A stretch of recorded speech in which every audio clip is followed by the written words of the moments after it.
Hello, ഇടയ്ക്ക് ഇങ്ങനെ ഓരോന്ന് കാണുമ്പോൾ എനിക്കൊരു തോന്നൽ വരും, നമുക്കതൊന്ന് ട്രൈ ചെയ്താലൊന്നും. അങ്ങനെ ഒരു സംഭവം ട്രൈ ചെയ്യാൻ പോയതാണിത്.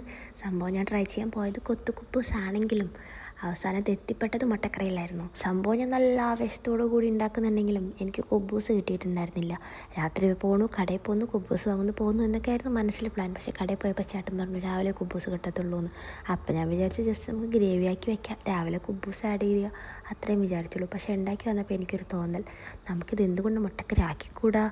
അങ്ങനെ ഞാൻ അവസാനം തീരുമാനിച്ചു നമുക്ക് മുട്ടക്കറി ആക്കാം. അപ്പോൾ ഗ്രേവിയൊക്കെ ആക്കി വെച്ച് തലേ ദിവസം ഞാൻ പോയി കടന്നു. രാവിലെ പോകണമല്ലോ, രാവിലെ ചേട്ടൻ കുബൂസ് വരുമെന്നാണല്ലോ പറഞ്ഞത്. അങ്ങനെ വേസ്റ്റൊക്കെ കൊണ്ടേ കളഞ്ഞ് നേരെ അങ്ങനെ ഞങ്ങൾ കടയിലോട്ട് വിട്ടു. വേറെ എന്തിനല്ല കുബൂസിന്. പക്ഷേ നമ്മൾ ആഗ്രഹിച്ച പോലെ നമുക്ക് വലിയ കുബൂസ് കിട്ടിയില്ല, കുഞ്ഞു കുബൂസേ കിട്ടിയുള്ളൂ. പിന്നെ ഉള്ളതിൽ നമ്മൾ തൃപ്തിയാവണമല്ലോ, നമ്മുടെ ആവശ്യമല്ലേ. അങ്ങനെ കുബൂസ് വാങ്ങിച്ചു. സംഭവം ഞാൻ ഇന്ന് ഉണ്ടാക്കുന്നില്ലെങ്കിലും ആ കൊത്തു കുബൂസ് എനിക്ക് ട്രൈ ചെയ്യണമല്ലോ, അതുകൊണ്ടാണ് കുബൂസ് വാങ്ങിച്ച് വെച്ചേ. പിന്നെ ഞാൻ ഇന്ന് ഉണ്ടാക്കിയത് പുട്ടും മുട്ടക്കറിയും പിന്നെ ഭംഗിക്ക് ഇച്ചിരി കടല പുഴുങ്ങിയതും അത്രേ ഉണ്ടാക്കിയുള്ളൂ. ഇഡ്ഡലി തട്ടിലാണ് ഞാൻ പുട്ടുണ്ടാക്കുന്നത്. ഒരു പാത്രം തന്നെ എങ്ങനെ പല രീതിയിൽ ഉപയോഗിക്കാം എന്നുള്ള ഗവേഷണത്തിലാണ് ഞാൻ.